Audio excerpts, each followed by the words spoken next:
And welcome back to Across the Board on acrosstheboardradio.com and hawkradio.org. Keep forgetting we're on both websites now. We're all over the place. You know, when we have a lot of great musicians on, okay, that are not just great singers, great songwriters, that are great with their instrument. Some people are what you would call a virtuoso or a phenom with their instrument. Right.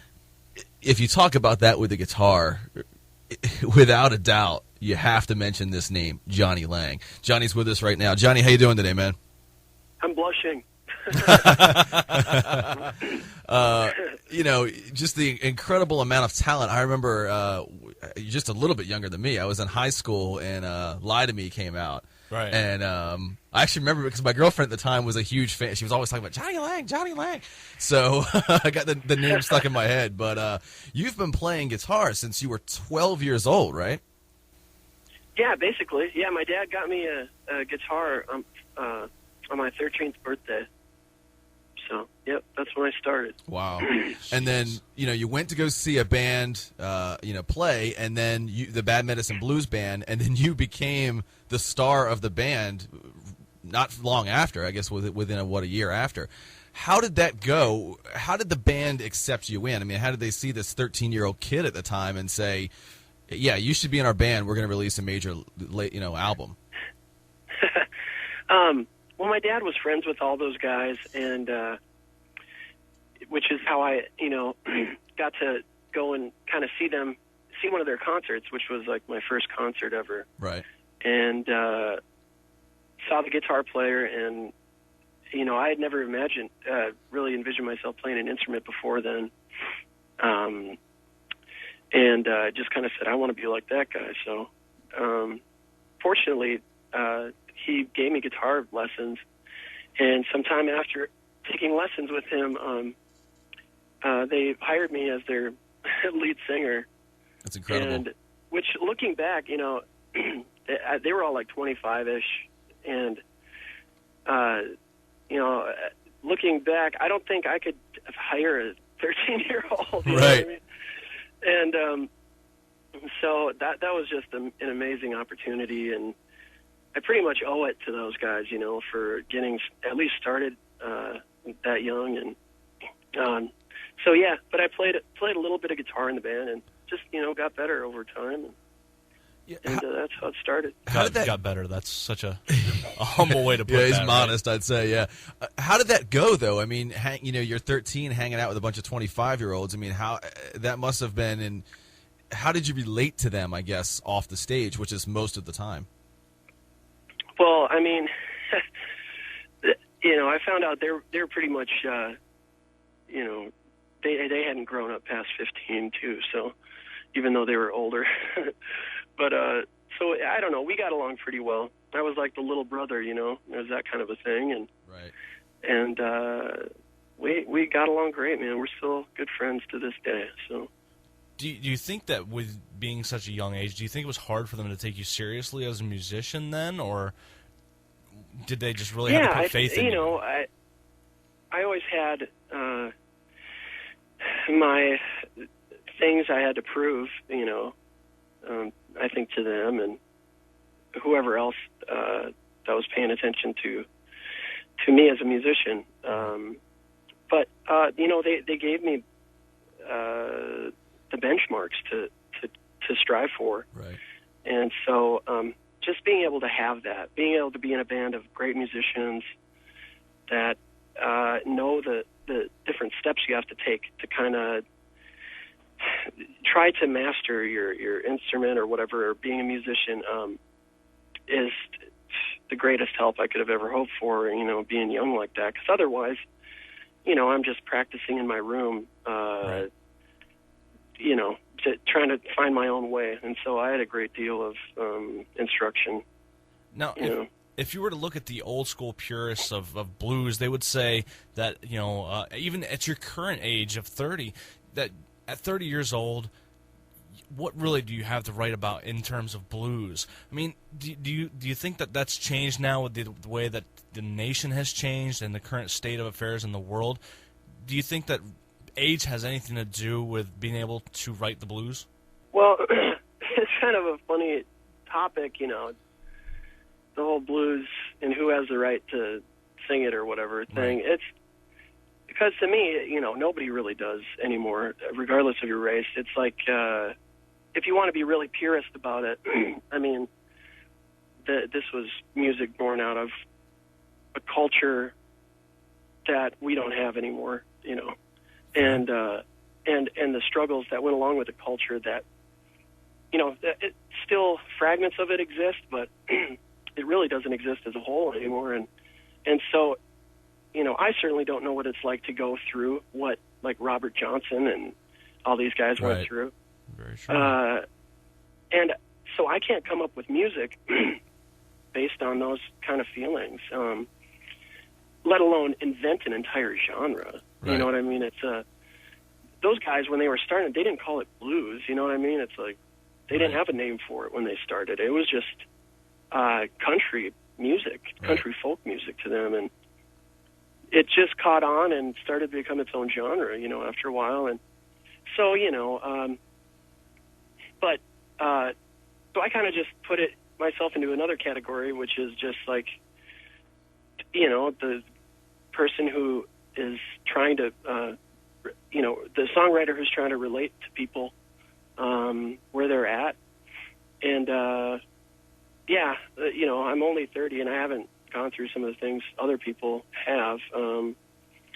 But I've gone through a lot, and so I try to write about the things I have gone through, and hopefully somebody can relate to it and be helped by it. Hopefully it's a blessing to somebody, and because I know music has been that to me, and so I know that the sort of power that it can have in somebody's life in being a positive thing, and I hope to be that to somebody else. Yeah, because it certainly seems like, in music you either want escapism or you want to know that somebody feels your pain. Somebody else is out there has been through what you've been through, and I think you could be 5 years old and write about divorce, you know what I mean? And someone else can feel that. Sure, so, yeah. Even though, you're at a relatively young age, you've battled some, certain demons, and when you were younger, and, you've recently sort of found the new faith from what I understand in our research, but it's not something you push on other people. You just write about your life and how your life has changed. So I think it's important. But how do you think that may affect you going forward in different types of music, being that you've now sort of progressed into your latest album, at least, it has a lot of a gospel feel to it as well? Yeah, man. Well, I do have tons of different influences musically, and I love, as far as I know, I love just about every different kind of music. There's always an artist within every style that I seem to find and like. So, I literally could see myself doing almost any one of those, because once it kind of touches you and gets in your soul, it's you feel like you're a part of it. And I've definitely had the temptation to kind of explore some other styles, which I think I have on these past 3 albums or so. But I hope it continues to grow. I want it to expand at a rate that isn't shocking, right? Or not so shocking for people who may have liked our music to begin with. I don't want to leave anybody in the dust, but at the same time, you're not going to please everybody, and I certainly haven't with the last few records, and nobody can. So yeah, man, I'll keep exploring and stuff, but it's never a plan. I never really have a plan going into making an album. You just write songs. I'm just writing songs on an acoustic guitar, basically, and then bringing them into a studio and letting other musicians interpret them. So wherever the song ends up stylistically is kind of at the mercy of that process, Across the board with Ian the Colonel and Jonny Lang on here with us. Now, I don't know what causes someone to be great at an instrument or not, but obviously you took to the guitar insanely well at a young age. Have you ever tried another instrument to see if you would be just as good on the drums, the piano, a harp, anything like that? Well, when I was younger, I played viola and saxophone, and I got okay on saxophone. I just didn't love it, like I love guitar. The one instrument I do love, other than guitar, is bass.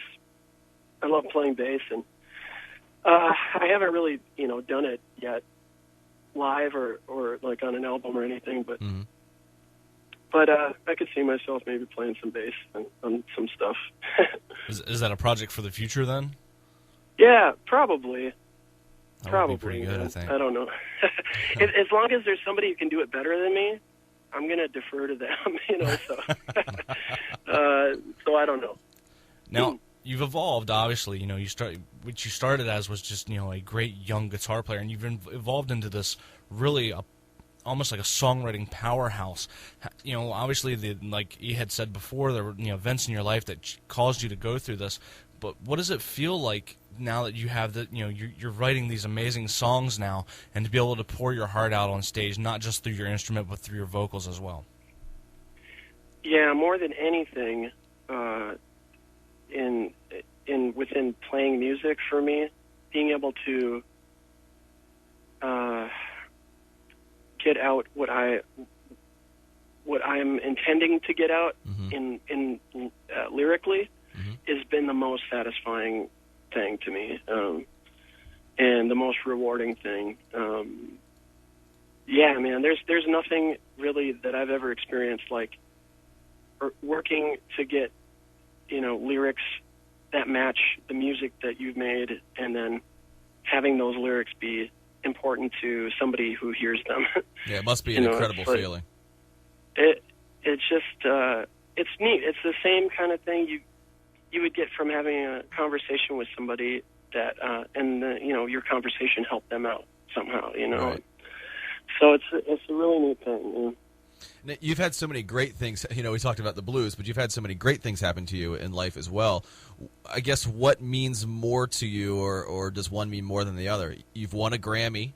You've played all over the world with artists such as Buddy Guy, B.B. King, and of course your sister did really well, was the semifinalist on American Idol. Which is most important to you?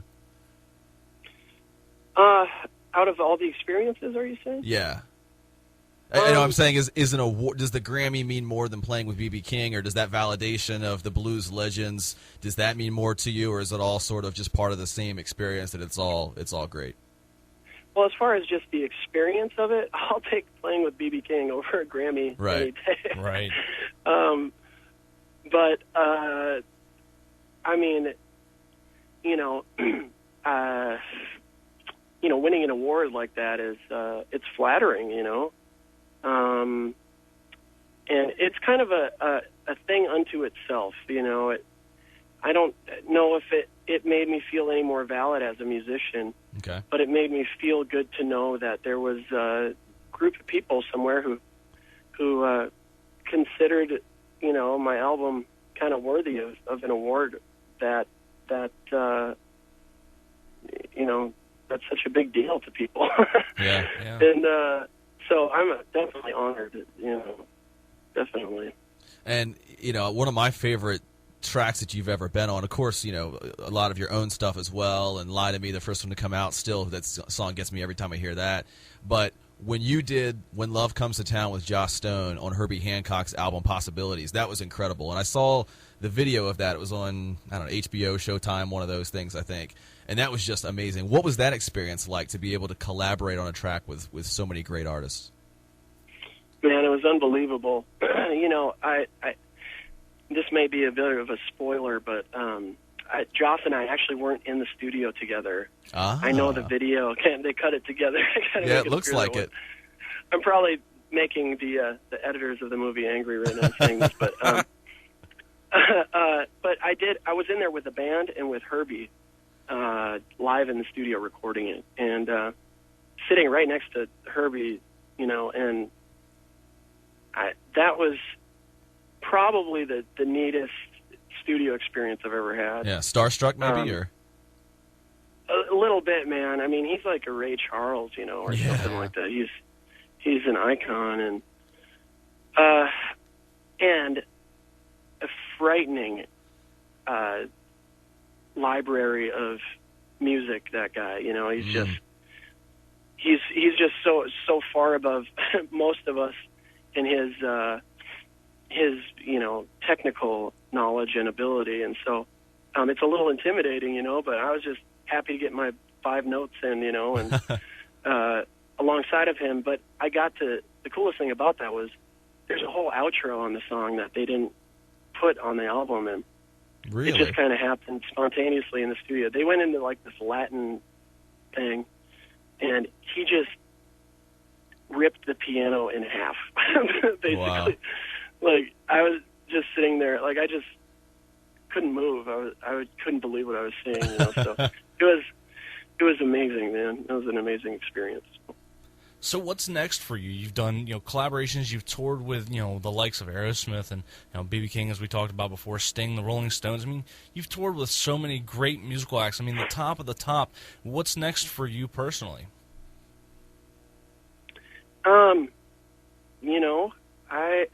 I don't know. I'm gonna, keep making records, make this next album, and if I do have a goal, it's probably to get more songs on the radio. I would really like that, and I'm trying to do it in a way that, I feel like I'm not compromising whatever I still believe in stylistically, That's Right. hard to do. for me. And so hopefully, I can find that balance, between getting popular radio songs and not compromising, but just for my own style. But yeah, man, so that's kind of my goal with this next one, is maybe get a couple of them on the radio.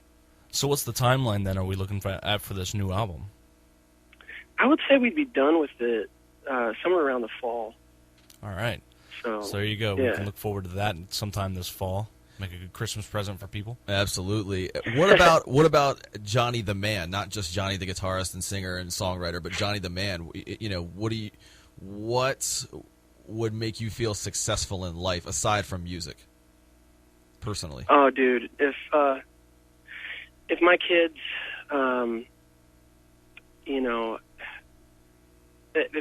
being away from my family it's like terrible now. It must be tough, yeah. And it's this horrible conflict. It's like I love doing this, and obviously it's the only thing I can do, so it's how I need to kind of support them.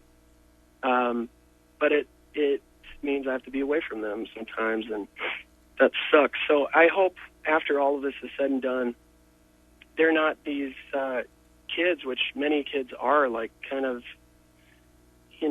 their dads or moms are kind of leave them to be musicians for Right. most of their childhood. And I do not want them to feel like that when they grow up.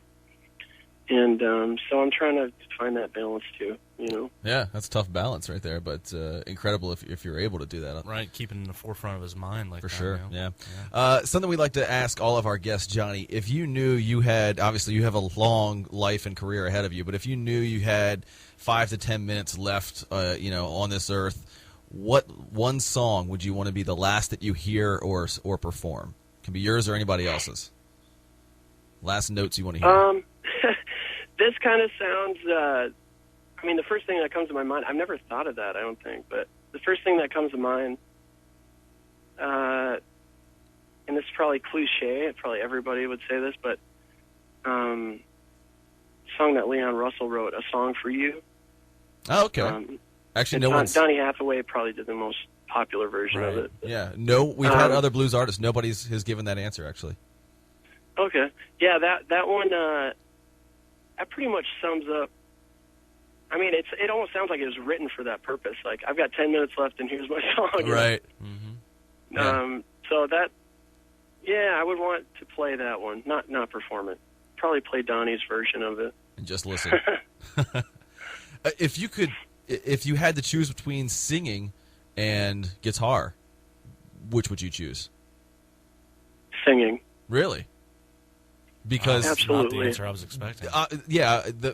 Obviously the feeling must be incredible. I'm not a great guitarist, so I don't know what that feeling is to put that emotion into it. But I can sing.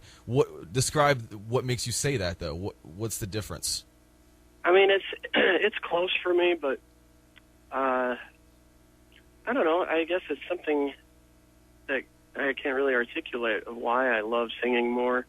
It's just I feel more at home, I think, doing it. I'm never really guessing when I'm singing, or, you know, there's very little guesswork for me when I sing, and guitar kind of can get a little bit in the way as far as thinking about it sometimes. So, I just love to sing. Yeah, that's great insight. I like that to hear. You know, from a soon-to-be legend's perspective there. Now, Jonny, you're playing all over the country right now. Actually, you're going to come through our area in just a little bit. Through Baltimore. Where can all of your fans, again, people are listening across the world right now, where can they keep up with you? Facebook, the website, all of that. Drop some of those addresses on them. Yeah, those places. I mean, I bit the bullet and became a Twitterer. Oh, yeah. About a year ago. So, I've been, writing things here and there on Twitter. So, I'm trying to be hip, trying to stay with it. And then just Jonny Lang on Twitter, or it's at Jonny Lang Band. Okay, there we go. Got it. And then Facebook, it would be. I think it's just Jonny Lang. I think so. Yeah. And then the straight up website as well. Jonny, we appreciate it again. Huge fans of you here. So that's great news. We can possibly anticipate a new album coming out in the fall. I'll be looking forward to it. The man is out there right now, and if you're listening right now and you've never seen live blues acts, you have to see it. Listening and seeing blues being performed are two completely different things. When I saw B.B. King play a few years ago, blew my mind. It was just, it's the kind of thing that sticks with you the rest of your life. So incredible. Absolutely. Yeah. So this, I'm E. He's the Colonel. We'll be back here in a few minutes. This has been Jonny Lang with us on Across the Board, on acrosstheboardradio.com and hawkradio.org.